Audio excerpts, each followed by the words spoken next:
Hi friends, welcome back to our channel. Friends, ಇವತ್ತಿನ ವಿಡಿಯೋದಲ್ಲಿ ಪರ್ಫೆಕ್ಟಾಗಿ ಸ್ಲೀವ್ಸ್ ಕಟಿಂಗ್ ಯಾವ ರೀತಿ ಮಾಡ್ಕೊಳ್ಬೇಕು ಅಂತ ಹೇಳ್ಕೊಡ್ತಾ ಇದ್ದೀನಿ. ಯಾವುದೇ ಸ್ಲೀವ್ಸ್ ಆದರೂ ಆರ್ಮಲ್ ಹತ್ರ ಕುಪ್ಪೆ ಬರದೆ, ರಿಂಕಲ್ ಬರದೆ ಕಟಿಂಗ್ ಮಾಡ್ಕೊಳ್ಳೋದು ಯಾವ ರೀತಿ ಅಂತ ಹೇಳ್ಕೊಡ್ತೀನಿ. ಹಾಗೆಯೇ ಇದೇ ವಿಡಿಯೋದಲ್ಲಿ ನಿಮಗೆ ಸ್ಲೀವ್ಸ್ ಅನ್ನೋದು ಬಾಡಿ ಪಾರ್ಟ್ಗೆ ಕರೆಕ್ಟಾಗಿ ಮ್ಯಾಚ್ ಆಗೋ ಥರ ಬಿಡ್ತು ಯಾವ ರೀತಿ ತಗೊಳ್ಬೇಕು ಅಂತಲೂ ಹೇಳ್ಕೊಡ್ತೀನಿ. ವಿಡಿಯೋನ ಸ್ಕಿಪ್ ಮಾಡದೆ ಕೊನೆವರೆಗೂ ನೋಡಿ. ಸ್ಲೀವ್ಸ್ ಕಟ್ ಮಾಡ್ಕೊಳ್ಳೋದಕ್ಕೆ ನಾನು ಲೈನಿಂಗನ್ನು ತೊಗೊಂಡಿದ್ದೀನಿ. ಲೈನಿಂಗನ್ನು ನಾವು ಸ್ಲೀವ್ಸ್ ಕಟ್ ಮಾಡ್ಕೊಳ್ಳೋದಕ್ಕೆ ಮೊದಲಿಗೆ 2 ಲೇಯರಲ್ಲಿ ಫೋಲ್ಡ್ ಮಾಡಿಕೊಂಡು ಅದನ್ನು ಮತ್ತೆ ನಾವು ಇನ್ನೊಂದು ಫೋಲ್ಡ್ ಮಾಡ್ಕೊಳ್ಬೇಕು. 2 ಸ್ಲೀವ್ಸು ಒಂದೇ ಸಲ ಕಟ್ ಮಾಡ್ಕೊಳ್ಳೋದ್ರಿಂದ 4 ಲೇಯರಲ್ಲಿ ನಾವು ಕ್ಲಾತನ್ನು ಫೋಲ್ಡ್ ಮಾಡ್ಕೊಳ್ಬೇಕು. ಈ ಥರ ಫೋಲ್ಡ್ ಮಾಡಿಕೊಂಡು ಈ ಫೋಲ್ಡಿಂಗ್ ಪಾರ್ಟು ನಮ್ಮ ಕಡೆ ಬರೋ ಥರ ಹಾಕ್ಕೊಳ್ಬೇಕು. ಈ ಕಡೆ ಎಡ್ಜಸ್ಸು ಹೆಚ್ಚು ಕಡಿಮೆ ಏನಾದರೂ ಇದ್ದರೆ ನೋಡಿಕೊಂಡು ಸ್ಟ್ರೈಟ್ ಆಗಿರೋ ಥರ ಒಂದು ಲೈನ್ ಹಾಕ್ಕೊಳ್ಬೇಕು. ಇಲ್ಲಿ ನನಗೆ ಸ್ಟ್ರೈಟ್ ಆಗಿಯೇ ಇದೆ. ನಿಮಗೇನಾದರೂ ಹೆಚ್ಚು ಕಡಿಮೆ ಇದ್ದರೆ ಸ್ಟ್ರೈಟ್ ಆಗಿರೋ ಥರ ಒಂದು ಲೈನನ್ನು ಹಾಕ್ಕೊಂಡು ಎಕ್ಸ್ಟ್ರಾಸ್ನ ಕಟ್ ಮಾಡ್ಕೊಳ್ಳಿ. ಇಲ್ಲಿ ನನಗೆ ಸ್ಟ್ರೈಟ್ ಆಗಿಯೇ ಇದೆ. ಈಗ ನಾವು ಮೊದಲಿಗೆ ಈ ಬಿಡ್ತನ್ನು ನೋಡ್ಕೊಳ್ಳೋಣ. ಈ ಬಿಡ್ತು ತಗೊಂಡು ಆಮೇಲೆ ನಾವು ಸ್ಲೀವ್ ಲೆಂತನ್ನು ಮಾರ್ಕ್ ಮಾಡ್ಕೊಳ್ಳೋಣ. ಬಿಡ್ತು ತಗೊಳ್ಳೋದಕ್ಕೆ ಆಲ್ರೆಡಿ ನಾವು ಬ್ಯಾಕ್ ಪಾರ್ಟನ್ನು ಕಟ್ ಮಾಡ್ಕೊಂಡಿರೋದನ್ನು ತಗೊಳ್ಬೇಕು. ಇದನ್ನು ತಗೊಂಡು ಈ ಆರ್ಮೋಲ್ ಶೇಪ್ ಏನಿದೆ ಇದರ ಬಿಡ್ತನ್ನು ನಾವು ಮೆಜರ್ ಮಾಡ್ಕೊಳ್ಬೇಕು. ಇಲ್ಲಿ ಮಾರ್ಜಿನನ್ನು ಬಿಟ್ಟು ಇಲ್ಲಿಂದ ಶೇಪ್ ಯಾವ ಥರ ಇದೆ ಅದೇ ಥರ ಟೇಪ್ನ ಇಟ್ಕೊಂಡು ಈ ರೀತಿ ತಿರುಗಿಸ್ಕೊಂಡು ಈ ಬಿಡ್ತು ಎಷ್ಟಿದೆ ಅಂತ ನೋಡ್ಕೊಳ್ಬೇಕು. ನೋಡಿ, ಇಲ್ಲಿ 9.75 ಇಂಚು ಬಿಡ್ತು ಬರ್ತಾ ಇದೆ. ಈ 9.75 ಇಂಚಲ್ಲಿ ನಾವು 1 ಇಂಚು ಕಡಿಮೆ ತಗೊಂಡು ಈ ಬಿಡ್ತನ್ನು ತಗೊಳ್ಬೇಕು. 1 ಇಂಚು ಕಡಿಮೆ ತಗೊಂಡ್ರೆ ನಮಗೆ 8.75 ಇಂಚು ಬರುತ್ತೆ. ಈ ಫೋಲ್ಡಿಂಗ್ ನಮಗೆ ಕಡಿಮೆ ಬರ್ತಾ ಇದೆ. ಇದನ್ನು ನಾವು ಸ್ವಲ್ಪ ಹಿಂದಕ್ಕೆ ಸರಿಸ್ಕೊಂಡು ಅಡ್ಜಸ್ಟ್ ಮಾಡ್ಕೊಳ್ಳೋಣ. 2 ಪೀಸ್ ಮಾತ್ರ ನಮಗೆ ಪೀಸ್ ಜಾಯಿಂಟ್ ಬೀಳುತ್ತೆ. ಈ ಥರ ಅಡ್ಜಸ್ಟ್ ಮಾಡ್ಕೊಂಡಿದ್ದೀವಿ ಅಂದರೆ ಈಗ ನೋಡ್ಕೊಳ್ಬೇಕು. 8.75 ಇಂಚು ನಮಗೆ ಬಿಡ್ತು ಬೇಕಾಗಿರೋದು. ಎಷ್ಟು ಬೇಕೋ ಅಷ್ಟಕ್ಕೆ ಅಡ್ಜಸ್ಟ್ ಮಾಡ್ಕೊಂಡು ಈ ಕ್ಲಾತನ್ನು ಫೋಲ್ಡ್ ಮಾಡ್ಕೊಳ್ಬೇಕು. ಯಾವುದೇ ಬ್ಲೌಸ್ಗಾದರೂ ನೀವು ಬ್ಯಾಕ್ ಪಾರ್ಟನ್ನು ಕಟ್ ಮಾಡ್ಕೊಂಡು ಆದಮೇಲೆ ಬ್ಯಾಕ್ ಪಾರ್ಟ್ ಬೇಸ್ ಮೇಲೆ ಸ್ಲೀವ್ಸನ್ನು ಕಟ್ ಮಾಡ್ಕೊಳ್ಳಿ. ನಿಮಗೆ ಸ್ಲೀವ್ಸ್ ಅಟ್ಯಾಚ್ ಮಾಡ್ಕೊಂಡಾಗ ಬಾಡಿ ಪಾರ್ಟ್ಗೆ ಹೆಚ್ಚು ಕಡಿಮೆ ಅನ್ನೋದು ಬರದೆ ಕರೆಕ್ಟಾಗಿ ನಿಮಗೆ ಬಾಡಿ ಪಾರ್ಟ್ಗೆ ಮ್ಯಾಚ್ ಆಗೋ ಥರ ಸ್ಲೀವ್ಸ್ ಅನ್ನೋದು ಬರುತ್ತೆ. ನೋಡಿ, ಈಗ ಕರೆಕ್ಟಾಗಿ ಸರಿ ಹೋಯ್ತು. ಈಗ ನಾವು ಸ್ಲೀವ್ ಲೆಂತನ್ನು ಮಾರ್ಕ್ ಮಾಡ್ಕೊಳ್ಬೇಕು. ಇಲ್ಲಿ ನಾನು ರೆಡಿ ಸ್ಲೀವ್ ಲೆಂತ್ ಬಂದು 6 ಇಂಚ್ ತಗೊಳ್ತಾ ಇದ್ದೀನಿ. ಇದಕ್ಕೆ ಮೇಲೆ ಕೆಳಗಡೆ ಮಾರ್ಜಿನ್ಗೆ 1 ಇಂಚ್ ತಗೊಂಡು ಮಾರ್ಕ್ ಮಾಡಿಕೊಂಡು ಒಂದು ಲೈನ್ ಹಾಕ್ಕೊಳ್ಬೇಕು. ನಿಮಗೆ ಸ್ಲೀವ್ ಲೆಂತ್ ಎಷ್ಟು ಬೇಕೋ ನೋಡಿಕೊಂಡು ಅದಕ್ಕೆ ನೀವು 1 ಇಂಚ್ ಎಕ್ಸ್ಟ್ರಾ ಆ್ಯಡ್ ಮಾಡಿಕೊಂಡು ಮಾರ್ಕ್ ಮಾಡ್ಕೊಳ್ಳಿ. ಸ್ಲೀವ್ ಲೆಂತ್ ಮಾರ್ಕ್ ಮಾಡಿಕೊಂಡು ಈಗ ಸ್ಲೀವ್ ಲೂಸ್ ಮಾರ್ಕ್ ಮಾಡ್ಕೊಳ್ಬೇಕು. ಸ್ಲೀವ್ ಲೂಸು ನಾನಿಲ್ಲಿ 5.5 ಇಂಚ್ ತಗೊಳ್ತಾ ಇದ್ದೀನಿ. ನಿಮ್ಗೆ ಎಷ್ಟು ಬೇಕಾಗಿರುತ್ತೋ ನೋಡಿಕೊಂಡು ಮಾರ್ಕ್ ಮಾಡ್ಕೊಳ್ಳಿ. ಇಲ್ಲಿಂದ ಮಾರ್ಜಿನ್ಗೆ 2 ಇಂಚು ಇಲ್ಲ 1.5 ಇಂಚು ಎಕ್ಸ್ಟ್ರಾ ತೊಗೊಂಡು ಮಾರ್ಕ್ ಮಾಡ್ಕೊಳ್ಬೇಕು.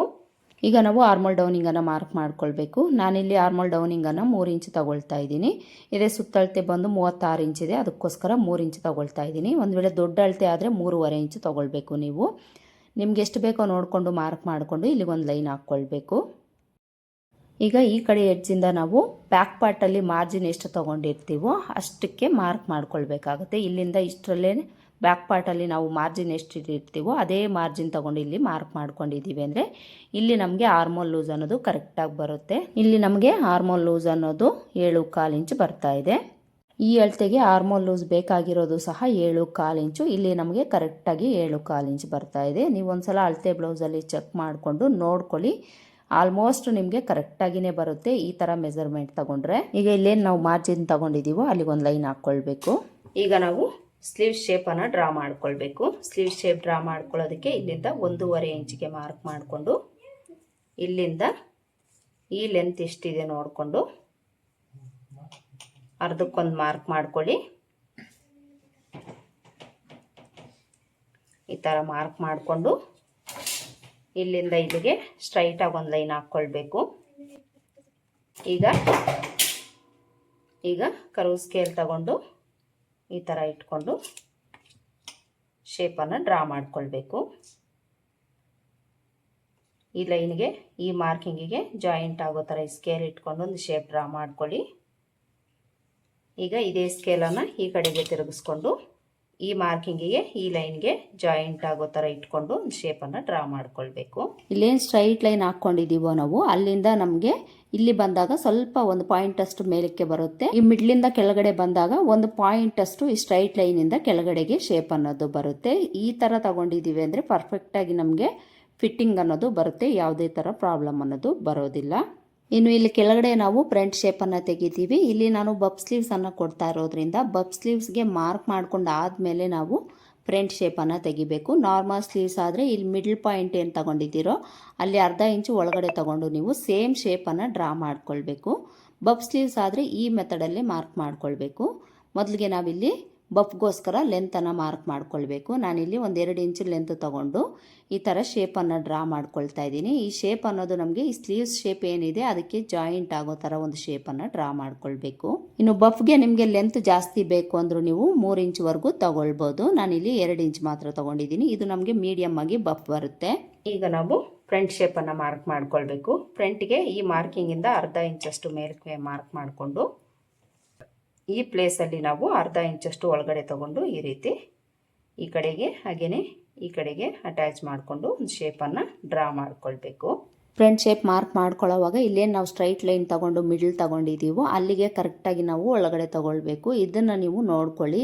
ಫ್ರಂಟ್ ಆರ್ಮಲ್ ಶೇಪಲ್ಲಿ ನಿಮಗೆ ಪ್ರಾಬ್ಲಮ್ ಅನ್ನೋದು ಬರೋದಿಲ್ಲ. ಈ ಥರ ನಾವು ಸ್ಲೀವ್ಸ್ ಮಾರ್ಕಿಂಗ್ ಮಾಡಿಕೊಂಡು ಈಗ ಇದನ್ನು ಕಟ್ ಮಾಡ್ಕೊಳ್ಬೇಕು. ಮೊದಲಿಗೆ ನಾವು ಬ್ಯಾಕ್ ಶೇಪನ್ನು ಕಟ್ ಮಾಡಿಕೊಂಡು ಆಮೇಲೆ ನಾವು ಫ್ರಂಟ್ ಶೇಪನ್ನು ಕಟ್ ಮಾಡ್ಕೊಳ್ಬೇಕು.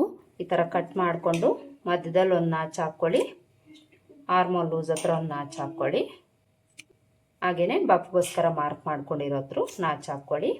ಈಗ ಇದನ್ನು 2 ಲೇಯರಲ್ಲಿ ಓಪನ್ ಮಾಡಿಕೊಂಡು ಫ್ರಂಟ್ ಶೇಪನ್ನು ಕಟ್ ಮಾಡ್ಕೊಳ್ಬೇಕು. ಕಟ್ ಮಾಡಿಕೊಂಡು ಇಲ್ಲೊಂದು ನಾಚ್ ಹಾಕ್ಕೊಳ್ಳಿ. ಇದು ಫ್ರಂಟ್ ಶೇಪು ಅಂತ ಗೊತ್ತಾಗಲಿಕ್ಕೆ. ನೋಡಿ, ಇಲ್ಲಿ ನಾವು ಸ್ಲೀವ್ಸ್ ಕಟ್ಟಿಂಗ್ ಮಾಡ್ಕೊಂಡಾಯಿತು. ಈ ಥರ ಸ್ಲೀವ್ಸ್ ಕಟ್ಟಿಂಗನ್ನು ಮಾಡಿಕೊಂಡು ಇದಕ್ಕೆ ಪೀಸ್ ಜಾಯಿಂಟ್ ಮಾಡ್ಕೊಳ್ಬೇಕಾಗಿದ್ದರೆ ಪೀಸನ್ನು ನೀವು ಕಟ್ ಮಾಡ್ಕೊಳ್ಳಿ. ಕಟ್ ಮಾಡ್ಕೊಂಡಾದಮೇಲೆ ಇದನ್ನು ಮೈನ್ ಫ್ಯಾಬ್ರಿಕ್ ಮೇಲೆ ಇಟ್ಟು ಸುತ್ತಲೂ ಒಂದು 1/2 ಇಂಚು ಮೈನ್ ಫ್ಯಾಬ್ರಿಕ್ಕು ಎಕ್ಸ್ಟ್ರಾ ಇರೋ ಥರ ಕಟ್ ಮಾಡ್ಕೊಳ್ಬೇಕು. ನೋಡಿದ್ರಲ್ವ ಇವತ್ತಿನ ವಿಡಿಯೋದಲ್ಲಿ ಪರ್ಫೆಕ್ಟಾಗಿ ನಮಗೆ ಸ್ಲೀವ್ಸ್ ಫಿಟ್ಟಿಂಗ್ ಬರಬೇಕಾದ್ರೆ ಸ್ಲೀವ್ಸನ್ನು ಯಾವ ರೀತಿ ಕಟಿಂಗ್ ಮಾಡ್ಕೊಳ್ಬೇಕು ಅಂತ ಹೇಳ್ಕೊಟ್ಟಿದ್ದೀನಿ. ಐ ಹೋಪ್ ಈ ವಿಡಿಯೋ ನಿಮಗೆ ಹೆಲ್ಪ್ ಆಗಿದೆ ಅಂತ ಅಂದ್ಕೊಳ್ತೀನಿ. ಹೆಲ್ಪ್ ಆಗಿದೆ ಅಂತ ಅನಿಸಿದ್ರೆ ವಿಡಿಯೋಗೆ ಒಂದು ಲೈಕ್ ಕೊಡೋದನ್ನು ಮರಿಬೇಡಿ.